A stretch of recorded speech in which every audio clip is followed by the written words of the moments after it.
ఈ రోజు మన వీడియోలో OnePlus నుంచి the most budget friendly smart phone గురించి డిస్కస్ చేయడం జరుగుతుంది. సో బేసిక్గా మనకు తెలిసిందే ఇప్పుడున్న OnePlusలో ది లోయెస్ట్ మొబైల్ వచ్చేసరికి OnePlus Nord C2 Lite 5G. దాని ప్రైస్ వచ్చేసరికి అరౌండ్ 20,000 అయితే ఉంటుంది. కానీ ఇప్పుడు నేను డిస్కస్ చేసే మొబైల్ ప్రైస్ వచ్చేసరికి 20,000 కంటే చాలా తక్కువ అయితే ఉంటుందన్నమాట. సో ఎగ్జాక్ట్ ప్రైస్ వచ్చేసరికి ఈ వీడియో ఎండ్ వరకు అయితే డిస్కస్ చేయడం జరుగుతుంది. అండ్ దాంతోపాటు ఈ యొక్క మొబైల్ మోడల్ మీరు పర్చేస్ చేయాలనుకుంటే ఎక్కడ పర్చేస్ చేయొచ్చు, ఇండియాలో ఒకవేళ మీరు ఇండియాలోనే ఉంటే ఎక్కడ పర్చేస్ చేయొచ్చు అన్నది దాని గురించి కూడా క్లియర్గా అయితే చెప్పడం జరుగుతుంది అనమాట. సో దానికంటే ముందు ఇప్పుడు వచ్చేసరికి మనము ఈ యొక్క మొబైల్ స్పెసిఫికేషన్స్ గురించి డిస్కస్ చేద్దాం. సో మొబైల్ మోడల్ వచ్చేసరికి OnePlus Nord N20 SE. So first ఇక్కడ మనము డిజైన్ గురించి డిస్కస్ చేసినట్లయితే ఇక్కడ మనకు ఎలాంటి కాంప్రమైజ్ అయితే అవ్వలేదు అనమాట. సో నేను ఇంతకుముందు చెప్పిన 20,000 కంటే చాలా తక్కువ అయితే ఉంటుందని ప్రైస్. సో ఈ యొక్క ప్రైస్ సెగ్మెంట్లో కూడా మనకు ఒక మంచి డిజైన్ అయితే ఇంప్లిమెంట్ చేయడం జరిగింది. సో మనకు తెలిసిందే ఈ యొక్క ట్రెండ్ వచ్చేసరికి మనకు ఫ్లాట్ సైడ్స్ అయితే ప్రిఫర్ అయితే చేయడం జరుగుతుంది అనమాట. సో ఇక్కడ మనకి ఎలాంటి కాంప్రమైజ్ అవ్వకుండా మంచి డిజైన్ అయితే ఇంప్లిమెంట్ చేశారు. సో ఆబ్వియస్లీ మనకి ఈ యొక్క మెటీరియల్ వచ్చేసరికి పాలికార్బోనేట్ ఏదైతే మనం ప్లాస్టిక్ అంటామో సో ఆ ప్లాస్టిక్ మెటీరియల్ అయితే వాడడం జరిగింది. బట్ దెన్ చూడ్డానికైతే ఎవరైనా మనం ఫోన్ పట్టుకున్నా సరే ఎవరైనా చూడ్డానికైనా సరే మనకు ఒక ఫీల్ మాత్రం మంచిగా అయితే ఉంటుందని చెప్పుకోవచ్చు. ఆ గ్రేడియంట్ ఫినిష్ అయితే ఇవ్వడం జరిగింది. సో డిజైన్ పరంగా చూసుకున్నట్లయితే మనకు రేర్లో చాలా మంచిగా ఉందని చెప్పుకోవచ్చు. కెమెరా కట్అవుట్ కూడా అయితే మనకు డీసెంట్గా అయితే ప్రొవైడ్ అయితే చేయడం జరిగింది.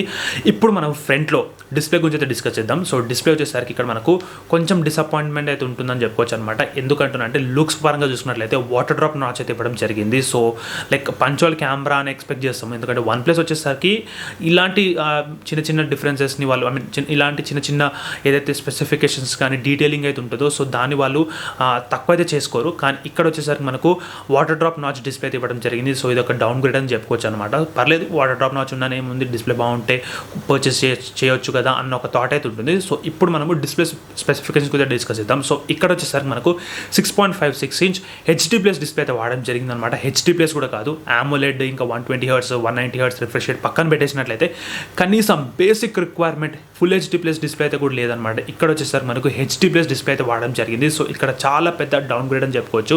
అసలు OnePlus ఈ స్టెప్ తీసుకోవడానికి రీజన్ కూడా మనకు అయితే ఇంకా కరెక్ట్గా తెలియదు. ఎందుకంటే ఆబ్వియస్లీ బేసిక్ మనము ఒక డిస్ప్లేలో AMOLED refresh rate high refresh rate అవన్నీ ఎక్స్పెక్ట్ చేయకున్నా సరే ఫస్ట్ బేసిక్ ఎక్స్పెక్టేషన్ వచ్చేసరికి మనకు 120Hz ఏదైతే మనకు ఫుల్ HD+ డిస్ప్లే ఉంటుందో సో దాన్ని మనం ఎక్స్పెక్ట్ చేస్తాం. కానీ ఇక్కడ వచ్చేసరికి HD+ అయితే ప్రొవైడ్ అయితే చేయడం జరిగింది అనమాట. సో ఇక్కడ డౌన్ గ్రేడ్ అని చెప్పుకోవచ్చు. సో నెక్స్ట్ ఇక్కడ మనకు పర్ఫార్మెన్స్ గురించి డిస్కస్ చేసినట్లయితే ఇందులో మనకు మీడియాటెక్ నుంచి హీలియో G35 అయితే వాడడం జరిగింది. సో నేనేం మిస్ అయితే చేయలేదు. ఇంతకుముందు నేను ఏదైతే 120Hz ఫుల్ HD దగ్గర ఎక్కడైతే నేను తడబడినానో అక్కడ ఇలాంటిది ఏం లేదు. నేను ఏదో తప్పు చెప్పినానేమో కరెక్టే విన్నానా నేను అన్న థాట్ అయితే ఉంటుంది. కానీ ఇక్కడ వచ్చేసరికి మనకు మీడియాటెక్ హీలియో G35 అయితే వాడడం జరిగింది. సో ఎలాంటి తప్పు అయితే లేదనమాట.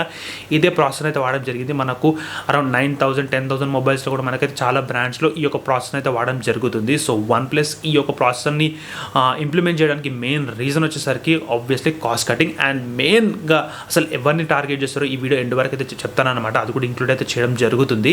సో ఈ యొక్క ప్రాసెసర్ పరంగా చూసుకున్నట్లయితే like day to day life యాక్టివిటీస్లో అంటే మనకు ఇట్లా జస్ట్ ఇంటర్నెట్ సర్ఫింగ్లో కానీ లేకపోతే సోషల్ మీడియాను వాడడం కానీ లేకపోతే కాల్స్ తీసుకోవడం అలాంటి బేసిక్ ఏదైతే యాక్టివిటీస్ ఉంటుందో సో అదైతే చేసుకోవచ్చు. సో గేమింగ్ అంటారా ఈ క్యాండీ క్రష్లు లేకపోతే టెంపుల్ రన్ ఇలాంటి బేసిక్ గేమ్స్ అయితే ఆడుకోవచ్చు. మళ్ళీ BGM కానీ లైక్ హెవీ గేమ్స్ ఏదైతే తీసుకుంటే హెవీ గ్రాఫిక్స్ తీసుకుంటారో అదైతే గేమ్స్ అయితే ఖచ్చితంగా ఆడలేము. సో డీసెంట్ గేమ్స్ అయితే ఆడుకోవచ్చు అనమాట. సో గేమింగ్ సెంటర్ అసలు గేమింగ్ అన్న వర్డ్ కూడా రావద్దు ఈ యొక్క ప్రాసెసర్ యూజ్ చేసినట్లయితే.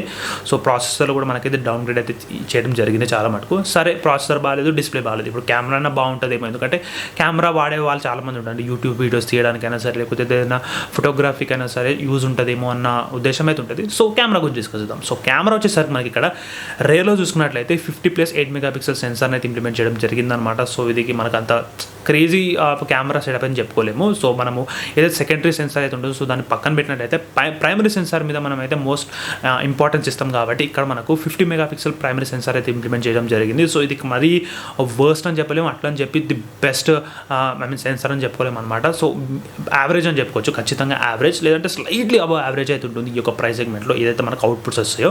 సో కెమెరా పరంగా చూసుకున్నట్లయితే డీసెంట్ ఇనఫ్ అని చెప్పుకోవచ్చు అనమాట. అదే మనం ఇక్కడ ఫ్రంట్లో చూసుకున్నట్లయితే మనకు 8 మెగాపిక్సెల్ సెన్సార్ అయితే ఇంప్లిమెంట్ చేశారు. సో ఇది కూడా మనకు డీసెంట్ ఇనఫ్ అయితే ఉంటుంది. ఎలాంటి మనకి ఇక్కడ వావ్ క్రేజీ అవుట్పుట్స్ వస్తున్నాయి అలాంటివి ఏమైతే ఉండమన్నమాట. సో ఓవరాల్ కెమెరా అంటే ఫ్రంట్ కెమెరా రేర్ కెమెరా కలిపినట్లయితే ఒక డీసెంట్ అవుట్పుట్ అయితే ఇవ్వడం జరుగుతుంది. సో నెక్స్ట్ ఇక్కడ మనకు బ్యాటరీ గురించి డిస్కస్ చేసినట్లయితే ఇందులో మనకు 5000 mAh బ్యాటరీ అయితే ఉంటుంది అండ్ ఛార్జింగ్ స్పీడ్ వచ్చేసరికి 33 వాట్. సో ఇప్పటి వరకు నేను ప్రతి ఒక్క స్పెసిఫికేషన్ డిస్కస్ చేసింది నాకు కొంచెం పాజిటివ్ అనిపించింది. నాకు ఫస్ట్లో డిజైన్. సో ఓకేష్ డిజైన్, లైక్ ఒక ఫ్లాట్ సైడ్స్, మంచి కలర్స్, ఒక మంచి డిజైన్. దాని తర్వాత కెమెరాలో ఓకేష్ అంటే కొంచెం బాగానే ఉంది. కానీ ఇప్పుడు మనం ఏదైతే బ్యాటరీ గురించి డిస్కస్ చేస్తున్నాము, ఇక్కడ కొంచెం మంచిగా అయితే ఇంప్లిమెంట్ చేసారు. ఎందుకంటే 5000 mAh battery and 33 watt fast charging.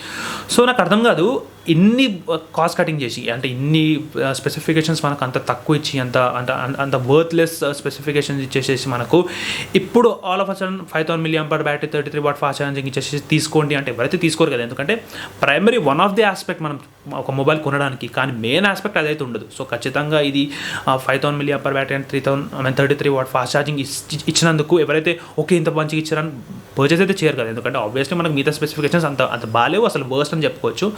So OnePlus ఈ యొక్క స్టెప్ తీసుకోవడానికి మెయిన్ రీజన్ వచ్చేసరికి, నేను ఇంతకుముందు చెప్పిన ఈ వీడియో ఎండ్ వరకు డిస్కస్ చేస్తానని. సో ఇది వచ్చేసరికి ఎవరైతే ఆన్లైన్లో కొంటారో, లైక్ ఫ్లిప్కార్ట్లో కానీ అమెజాన్లో కానీ ఏదైనా వెబ్సైట్స్లో కొంటారో, సో వాళ్ళకైతే టార్గెట్ అయితే చేయలేదన్నమాట.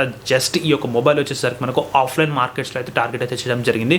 సో మళ్ళీ మీకు ఒక డౌట్ రావచ్చు, ఆఫ్లైన్లో వెళ్ళినా సరే నాకు OnePlus Nord N20 SE అడిగినా సరే లేదు అంటారు కదా. అంటే ఆబ్వియస్లీ ఉండదు, ఇండియా మార్కెట్లో అదైతే లేదనమాట. సో అదే పేరు మీద, అంటే అదే స్పెసిఫికేషన్స్, అదే డిజైన్, అదే ప్రతి ఒక్క డీటెయిలింగ్, అదే ప్రైస్ తోటి మనకైతే ఇండియాలో Oppo A77 పేరు మీద అయితే రిలీజ్ అయితే చేయడం జరిగిందనమాట. సో Oppo A77 వచ్చేసరికి మనకు same design, same specifications and దాంతోపాటు సేమ్ ప్రైజింగ్ తోటి తేవడం జరిగింది. సో ప్రైస్ వచ్చేసరికి 15,490.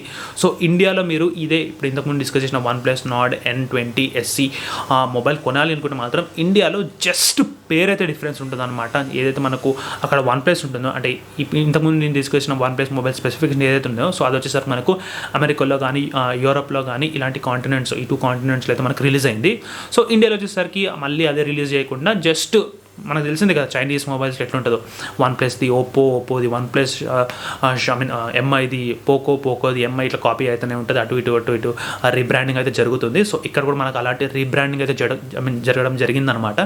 సో ఇండియాలో మనకు రిలీజ్ అయ్యే మొబైల్ వచ్చేసరికి Oppo A77. మీకు ఒక డిసప్పాయింట్మెంట్ ఉంటుంది, అరే వీడియో స్టార్టింగ్లో OnePlus వస్తుంది, ఇండియాలో OnePlus వచ్చింది అనే డిసప్పాయింట్మెంట్ ఉంటుంది. కానీ ఇండియాలో ఈ స్పెసిఫికేషన్స్ తోటి OnePlus రావడం కంటే అదేదో రీబ్రాండింగ్ వచ్చేసి Oppo A77 రూపంలో ఈ మొబైల్ ఇండియాలో వస్తే కొంచెమన్నా OnePlusకి ఒక పేరు ఉంటుంది. ఎందుకంటే ఇండియాలో ఇప్పటికే ఆ OnePlus Nord CE2 Lite 5G అయినా OnePlus Nord CE2 అలాంటి మనకు 22,000 23,000 ప్రైస్ సెగ్మెంట్లో మొబైల్స్ చాలా మటుకు డిగ్రేడ్ చేసేసి. ఎందుకంటే అలర్ట్ స్లైడర్ ఉండలేదు, ఒక ప్రాపర్ సాఫ్ట్వేర్ ఎక్స్పీరియన్స్ ఉండలేదు, ఆబ్వియస్గా డిజైన్ మంచిగా ఉండలేదు, కెమెరా బాగుంటలేదు. సో ఇలాంటి అన్ని నెగిటివిటీస్లో సో మళ్ళీ ఇది కూడా ఎందుకు నెగిటివిటీ అని చెప్పేసి రీబ్రాండింగ్ Oppo A77 పేరుతో అయితే తేవడం జరిగింది. సో ఆబ్వియస్లీ మనకు ఆఫ్లైన్ మార్కెట్స్లో డైరెక్ట్గా అయితే సెల్ చేస్తారు. ఎందుకంటే ఎవరైనా టెక్నికల్ నాలెడ్జ్ లేని వాళ్ళు డైరెక్ట్ షాప్కి వస్తారు, ఆఫ్లైన్ మార్కెట్కి వస్తారు. వాళ్ళు సేల్స్మెన్స్ ఎవరైతే ఉంటారో, సో డిజైన్ బాగుంది సార్, ఇది తీసుకోండి మ్యామ్, ఇట్లా అని చెప్తారు. ఆబ్వియస్లీ వాళ్ళకైతే కొంచెం అంటే ప్రతి ఒక్కరికి స్పెసిఫికేషన్స్ డీటెయిల్గా తెలియాల్సిన అవసరం లేదు కదా. ఎందుకంటే లైక్ మనము కొంతమంది యూట్యూబ్ వీడియోస్ చూస్తాము, టెక్ స్పెసిఫికేషన్స్ ఏంది అని వెతుకుతాము, ఏది బెస్ట్, ఏ ప్రైస్కి ఏ స్పెసిఫికేషన్ బెస్ట్ అని మనం ఒక క్లారిటీ వస్తుంది. కాబట్టి ఖచ్చితంగా మనం ఆ మొబైల్ని పర్చేస్ చేయడానికి ట్రై చేస్తాం, ఏ ప్రైస్కి ఏ స్పెసిఫికేషన్ బాగుంటుందో. కానీ ప్రతి ఒక్కరికి తెలియాల్సిన అవసరం లేదు. సో ఆబ్వియస్లీ వాళ్ళు డైరెక్ట్గా వెళ్ళినప్పుడు సేల్స్ పర్సన్ ఎవరైతే ఉంటారో, సో వాళ్ళు డైరెక్ట్గా ఏదో ఒక మొబైల్ని వాళ్ళకు 15,000 ప్రైస్ సెగ్మెంట్ చెప్పారు అనుకో, డిజైన్ బాగుందని చెప్తారు. ఆబ్వియస్లీ మనకి ఇక్కడ డిజైన్, నేను ఫస్ట్ చెప్పిన డిజైన్ అయితే మంచిగా అయితే ఇంప్లిమెంట్ చేశారు. సో ఆబ్వియస్లీ డిజైన్ బాగుంది కాబట్టి స్పెసిఫికేషన్ కూడా బాగానే ఉంటుంది, చూడడానికి మంచిగానే ఉంది అని చెప్పేసి 15,000కి వర్త్ అని చెప్పేసి చాలామంది అయితే తీసుకోవడం జరుగుతుంది. సో ఈ యొక్క mobile Oppo A77 also known as OnePlus Nord N20 SEని అయితే మనకు ఆఫ్లైన్ మార్కెట్స్లో ఎవరైతే బయర్స్ ఉంటారో వాళ్ళని అయితే టార్గెట్ అయితే చేయడం జరిగిందనమాట. సో మీరు ఎవరికైతే తెలియదో, లైక్ టెక్నికల్ స్పెసిఫికేషన్స్ మొబైల్ ఎవరికైతే తెలియదో, సో వాళ్ళని కొంచెం చెప్పండి, లైక్ ఈ ప్రైస్కి ఈ స్పెసిఫికేషన్స్ బాగుంటుంది. లేకపోతే మీరు వాళ్ళతో వెళ్ళి ఒక సజెషన్ అయితే ఇవ్వండి, ఓకే ఈ మొబైల్ వర్త్ కాదు ఈ యొక్క ప్రైస్ సెగ్మెంట్కి కానీ ఒక సజెషన్ ఇచ్చినట్లయితే వాళ్ళకు కూడా లైక్ అరౌండ్ 7,000 to 8,000 అయితే వేస్ట్ అవ్వవు కదా. ఎందుకంటే ఈ యొక్క 15,490 ప్రైస్ మనకు ఏదైతే స్పెసిఫికేషన్ ఉన్నాయో అది మనకు 10,000లో కూడా దొరుకుతుంది. సో ఎందుకు ప్రైస్ ఎక్కువ పెట్టేసి OnePlus అని చెప్పేసి అంత వర్స్ట్ స్పెసిఫికేషన్స్ మొబైల్ కొనడం. సో ఈ వీడియో మీకు ఎంతో కొంత హెల్ప్ఫుల్ అవుతుంది అనుకుంటున్నాను. సో ఈ వీడియో మీకు నచ్చినట్లయితే do like, share, subscribe to my channel. Meet in the next videos guys. జై హింద్.